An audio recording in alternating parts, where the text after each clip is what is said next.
오늘의 쓸모있는 뉴스를 골라드립니다. 바쁜 하루 뉴스는 제가 정리해 드릴게요. 안녕하세요. 뉴스언니 장선입니다. 자, 뉴스언니가 고른 첫 번째 뉴스, 국민연금 더 내고 더 늦게 받는다 기사입니다. 요즘 국민연금 바닥났다는데 이러다 돈 내고 연금 못 받는 거 아니야? 불안한 분들 계실 거예요. 국민연금 제도를 바꿔야 한다는 말도 나왔죠. 국민연금 제도 바뀐다. 이대로 가다가는 곳간 빈다. 이런 이야기 계속 나왔었는데 바뀌는 개혁안에 가닥이 잡혔습니다. 보험료를 단계적으로 높이고 연금 받는 나이를 늦춰서 기금 소진 시점을 늦춘다는 거죠. 보건복지부 아래에 있는 전문가 기구인 국민연금 재정계산위원회가 최종 보고서를 마무리하고 있어요. 20번이 넘는 회의를 했고 가닥을 잡았습니다. 재정계산위는 재정 추계 기간인 2093년까지 국민연금 적립기금이 소멸되지 않도록 한다라는 목표로 보험료율, 연금 지급 개시 연령, 기금 투자 수익률 등 3가지 변수에 대해서 18가지 개혁 시나리오를 제시했습니다. 결론부터 말씀드리면 더 많이 내고 더 늦게 받되 받는 금액은 늘리지 않는다라는 거예요. 일단 국민연금 제도를 손질하려면 3가지를 조정할 수가 있어요. 국민연금 금고가 바닥나면 돈을 더 내거나 아니면 나중에 적게 받거나 아니면 받게 되는 시점을 뒤로 미루거나 3가지입니다. 쉽게 설명하면 일단 우리가 매달 내는 돈을 보험료율이라고 하거든요. 일하는 동안 소득 중에서 국민연금으로 내는 돈의 비율이에요. 지금은 이 비중이 9%입니다. 이걸 올려서 돈을 더 거두면 국민연금 기금이 바닥나는 걸 늦출 수 있겠죠. 그리고 받는 돈, 이걸 소득 대체율이라고 하는데 40년을 꽉 채워서 가입했을 때 지금은 생애 평균 소득의 40%를 노후에 연금으로 받습니다. 만약에 이 소득 대체율을 올리면 그만큼 국민연금 기금에서 돈이 더 많이 빨리 나가는 거고 또 낮추면 더 천천히 빠져나가겠죠. 마지막으로 돈 받는 나이, 수급 개시 연령을 조정하는 방법이 있습니다. 현재 63세, 2033년에는 65세로 정해져 있습니다. 이걸 늦추면 그만큼 국민연금은 튼튼해지지만 연금 받을 때까지는 더 오래 기다려야겠죠. 그래서 어떻게 정확히 바뀌는 거냐? 아직 딱 정해진 건 아니고요. 대략적인 윤곽이 나왔다고 보시면 돼요. 핵심은 더 내고, 그러니까 보험료율은 더 높이고 더 늦게 받는다는 겁니다. 수급 개시 연령이 높아지는 거죠. 현재 보험률이 9%라고 했잖아요. 이 비율을 12%, 15%, 18%까지 올리는 안이 나왔어요. 지금보다 최소 3%포인트 오르는 거죠. 지금은 국민연금 기금이 바닥나는 게 2055년으로 전망이 되는데 보험료율을 올리면, 그러니까 내는 돈을 올리면 그 시기가 각각 2063년, 71년, 82년으로 늦춰지게 됩니다. 예를 들어서 보험료율이 9%인 지금 월급 300만 원인 직장인이 월 소득의 4.5%인 13만 5천 원을 냅니다. 왜냐하면 사업자가 절반을 부담하거든요. 근데 만약에 보험료율이 15%로 오르면 보험료가 22만 5천 원으로 뛰어요. 자영업자처럼 보험료 전액을 자기가 내는 지역가입자는 납입액이 27만 원에서 45만 원으로 커지는 거죠. 또 하나, 받는 시기를 늦춘다고 했잖아요. 현재 63세, 2033년부터 65세가 되는 수급 개시 연령을 66세에서 68세로 더 늦춘다는 겁니다. 이러면 국민연금 기금이 바닥나는 시기가 2057년, 58년, 59년으로 늦춰져서 8년 벌게 되는 겁니다. 다만 이번 논의에서 소득 보장 강화의 핵심인 소득 대체율 부분은 파행을 겪다가 결국 보고서에서 빠졌어요. 보장성 강화를 주장하는 위원 2명은 소득 대체율 인상안을 소수안으로 표기하려는 움직임이 나오자 반쪽짜리 보고서다라고 하면서 반대하면서 사퇴하기도 했습니다. 이번 개혁안에 대한 반응은 그럼 어떻느냐? 일단 소득 대체율이 너무 낮다라는 입장이에요. 소득 대체율을 높이지 않으면 노인 빈곤 문제를 해결하기 어렵다는 거죠.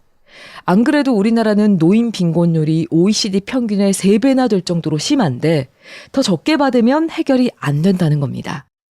받는 돈은 그대로인데 내는 돈만 높이면 개혁에 대한 반감이 클 수도 있다라는 말도 나오고 있고요. 수급 개시 연령이 너무 늦어진다는 지적도 있어요. 법적 정년 60세는 그대로 두고 수급 개시 연령만 늦춰버리면 소득 공백이 너무 길어지죠. 은퇴 후 66세에서 68세까지 돈도 못 벌고 연금도 못 받는 불안정한 시기가 길어지니까요. 그래서 정년 연장에 대한 논의가 나와야 한다라는 지적도 나옵니다. 재정계산위가 제시한 시나리오가 너무 많다라는 비판도 있습니다.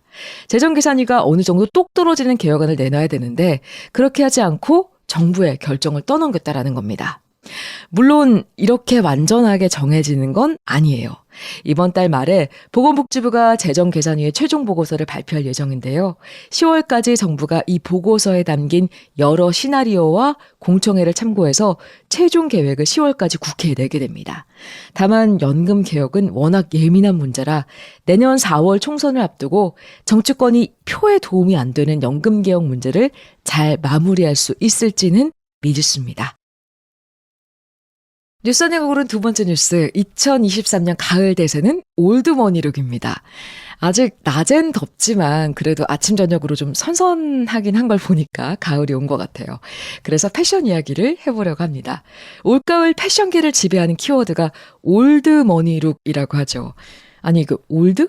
머니? 이게 무슨 말이지 싶은데 이런 패션이라고 해요. 브랜드는 감추고 부티는 은은하게 내는 게 바로 올드머니룩이라고 합니다.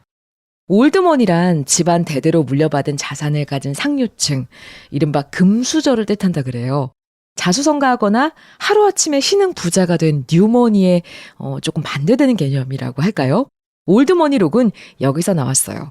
대를 이어서 부를 축적하고 명성을 쌓아온 상류층의 패션인데 미국과 유럽을 시작으로 최근 국내에서도 G세대가 열광하고 있다라고 합니다. 예를 들면 영국의 다이애나 비와 미국의 케네디 가문의 제클린 케네디 오나시스가 즐기던 스타일인데 요즘 젠지 세대 스타일 중에는 팝스타 라이오넬 리치의 딸이자 디자이너로 활동하는 소피아 리치가 대표적인 올드머니룩 스타로 알려져 있습니다. 또 팔로워가 30만에 육박하는 미국의 가상 인플루언서 펠리 역시 올드머니룩을 선보이고 있죠. 톡톡 튀는 개성의 G세대와 우아한 중년 패션처럼 느껴지는 올드머니룩이 언뜻 어울려 보이지가 않는데 대체 왜 G세대는 올드머니룩에 빠져 있을까요? 세계일보 기사에서는 사회 경제적인 측면에선 급격한 인플레이션과 또 경기 침체로 양극화가 심화되면서 정보기술이나 코인 등으로 급부상한 신흥부자에 대한 반감이 올드머니에 대한 선망으로 이어졌다고 분석한 기사가 나왔습니다. 코로나 팬데믹을 거치면서 억눌렸던 욕구가 폭발하면서 화려한 패션에 집중했던 경향이 소비의 효용성과 또 가치를 따지는 의식 있는 소비로 바뀐다는 거죠.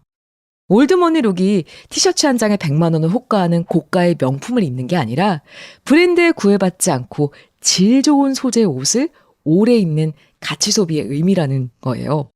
올드머니룩은 로고나 사치스러운 장식보다는 린넨이나 캐시미어, 실크 같은 좀 클래식하고 고급스러운 소재로 승부합니다.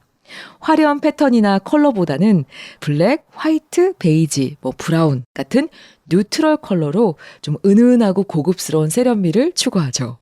한 패션 플랫폼에서는 지난 7월 한 달간 린넨, 시어서커, 실크, 트위드 같은 소재 이름을 찾은 검색량이 지난해 같은 기간과 비교해서 20% 증가했다고 합니다.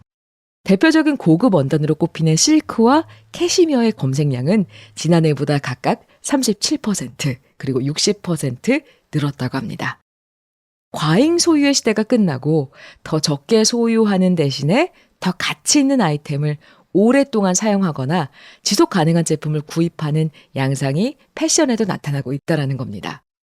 올드머니룩도 이런 미니멀한 디자인을 바탕으로 한다고 해요. 예를 들어 뉴머니가 부를 과시하는 화려한 이미지라면 올드머니는 좀 우아하고 기품 있는 이미지로 조용한 럭셔리로 표현됩니다. 그래서 브랜드나 로고를 드러내지 않고 은은하게 고급스러움을 추구해서 은밀한 럭셔리라고 불리기도 하죠. 보이는 것이 중요한 시대에 보이지 않는 부를 쫓는 패션, 올드머니룩 뉴스였습니다. 뉴스 언니가 준비한 소식은 여기까지입니다. 오늘 하루도 행복하세요.